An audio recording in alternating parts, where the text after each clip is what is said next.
Dragon और हाथी का एक साथ आना जरूरी, ये बात किसने कही? दरअसल ये बात किसी और ने नहीं बल्कि शी जिनपिंग ने कही है, जिनसे 7 साल के बाद प्रधानमंत्री नरेंद्र मोदी ने मुलाकात की। और इन दोनों के बीच की मुलाकात 55 मिनट तक चली और उसमें कई अहम मुद्दों पर बातचीत भी हुई। वो 10 बड़ी वजह क्या है जिसके लिए ये मुलाकात अहम बताई जा रही है, मैं आपको इस वीडियो में बताऊंगी। और ड्रैगन और हाथी का एक साथ आना जरूरी, ये क्यों कहा गया शी जिनपिंग के द्वारा, वो भी आपको बताऊंगी। नमस्कार, आप देख रहे हैं न्यूज़ 18 का डिजिटल प्लेटफॉर्म और मैं हूं आपके साथ श्रुति श्रीवास्तव। प्रधानमंत्री नरेंद्र मोदी और चीनी राष्ट्रपति शी जिनपिंग के बीच पूरे 7 साल बाद मुलाकात हुई। दोनों नेताओं के बीच करीब 1 घंटे कहें या 55 मिनट तक द्विपक्षीय बातचीत हुई।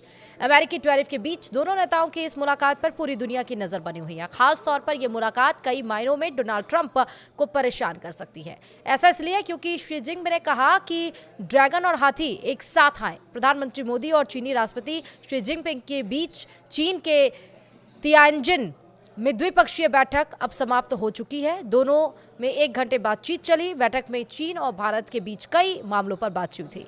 बैठक में क्या बोले हैं शी जिनपिंग, वो जानना जरूरी है और मैं आपको बता रही हूं। दरअसल बैठक में चीनी राष्ट्रपति शी जिनपिंग ने कहा कि प्रधानमंत्री मोदी आपसे मिलकर बहुत खुश हुई हैं। मैं एससीओ शिखर सम्मेलन के लिए चीन में आपका स्वागत करता हूं। पिछले साल कजान में हमारी सफल बैठक हुई थी। वहीं शी जिनपिंग ने कहा कि दुनिया बदलाव की ओर बढ़ रही है। चीन और भारत 2 बहुत ही प्राचीन सभ्यताएं हैं। हम दुनिया की सबसे ज्यादा जनसंख्या वाले 2 देश हैं और ग्लोबल साउथ का हिस्सा भी हैं।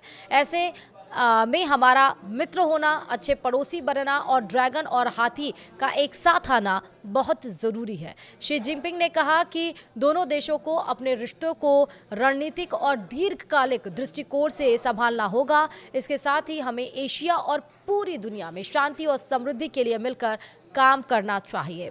इसी के साथ ही इस मुलाकात की 10 बड़ी बातें क्या हैं और पीएम मोदी ने क्या इस मुलाकात के पीछे बात की है, वो भी हम आपको बता रहे हैं। शांति और स्थिरता का संदेश दिया गया है। दरअसल प्रधानमंत्री मोदी ने कहा कि दोनों देशों के बीच सीमा पर विस्थापन यानी कि डिसएंगेजमेंट के बाद शांति और स्थिरता का माहौल बन गया है और यह सीमा प्रबंधन समझौते के कारण संभव हुआ है। दूसरी बड़ी बात यह है कि सीमा प्रबंधन पर सहमति बनी है, यानी कि दोनों राष्ट्रों के स्पेशल प्रतिनिधियों ने सीमा प्रबंधन पर समझौता किया, जिससे सीमा पर तनाव की कमी आई है। तीसरी बड़ी बात है सीधी उड़ानों का बहाल होना है अब, यानी कि 2020 से बंद रही भारत चीन के बीच सीधी उड़ानों को पुनः प्रारंभ करने की घोषणा इस एससीओ मीटिंग में की गई है।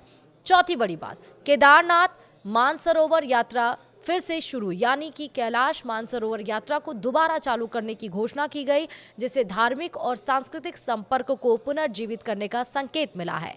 परस्पर सम्मान, विश्वास और संवेदनशील पर जोर दिया गया। प्रधानमंत्री नरेंद्र मोदी ने इस पर जोर देते हुए कहा कि संबंधों को आगे बढ़ाने के लिए म्यूचुअल ट्रस्ट, म्यूचुअल रिस्पेक्ट और सेंसिटिविटी होना आवश्यक है। वहीं ड्रैगन और हाथी मिले 2 सभ्यताएं हैं जो उसको आपस में मिलना चाहिए। शी जिनपिंग ने कहा कि चीन और भारत की साझेदारी का प्रतीक है ड्रैगन और एलिफेंट कमिंग टुगेदर। उन दोनों सभ्यताओं के बीच दोस्ती को दर्शाता है।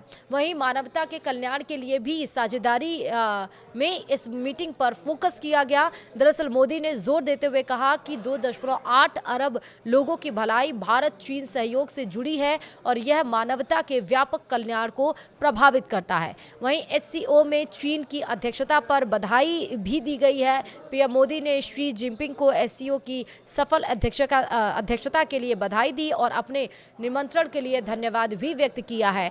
भौगोलिक और वैश्विक संतुलन पर भी ध्यान दिया गया है। जी हां, शी जिनपिंग ने कहा कि सीमा मुद्दों को द्विपक्षीय संबंधों को परिभाषित नहीं होने देना चाहिए, आर्थिक विकास को प्राथमिकता चाहिए। वहीं पश्चिमी दबाव के बीच रणनीतिक संतुलन भी बताया गया है। यह मुलाकात ऐसे समय में हुई है जब अमेरिका ने भारत पर भारी टैरिफ लगा दिए हैं। इस परिप्रेक्ष्य में भारत और चीन दोनों पश्चिमी दबावों से निजात पाकर एक रणनीतिक संतुलन स्थापित करने की कोशिश कर रहे हैं। ये 10 बड़ी वजह थी जिस वजह से एससीओ मीटिंग में 7 साल के बाद प्रधानमंत्री नरेंद्र मोदी गए और उनसे मुलाकात